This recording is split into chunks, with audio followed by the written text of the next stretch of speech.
Dog-proof coon traps are very popular. They're very effective.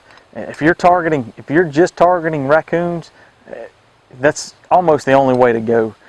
They're so simple and easy to set, and I'm just going to show you the way that I've got them set up. The easiest way that I found, especially for staking, is to just use an extension cable. So I've just got a piece of 3/32 cable, and I've actually got a snare swivel on the end that I attach to the trap. I've got my swivel on the bottom that comes with the trap, and I've got my snare swivel attached to the trap on the end of my extension cable. You can never have too much swivel action, especially with raccoons. Then I've just got a length of 3/32 snare cable, and at the other end I've got an extra large loop, so that when the trap is set, I can feed this trap through the loop, put it around a tree, put the trap in the loop, the trap and the cable around a tree, put the trap through the loop, tighten it down, and it's quick and easy to set. It's anchored.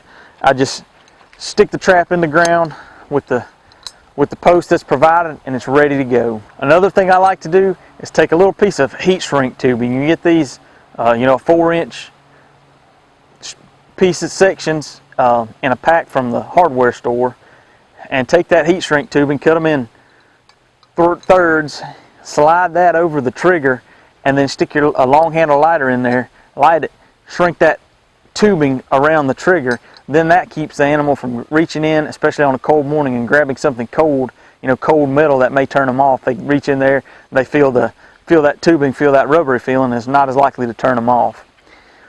Then so far as baiting, you can use pretty much anything for baiting these things. There's people that, jam them full of dog food, cat food, hot dogs, marshmallows, sardines, whatever works best for you. I like a mixture of marshmallows and jack mackerel. It tends to work pretty good for me. There's all kind of commercial baits that work as well too. One thing that I like to do whenever I'm setting coon traps in general, but especially dog-proof traps, is when I stick the trap in the ground, I bait it, stick it in the ground, then I'll also spread some bait around it, just so that the coons kind of get in a feeding frenzy, and if they're already eating, they like what they're eating, and they're more likely to reach in and pull on whatever's in this trap, and that's when you're going to catch them.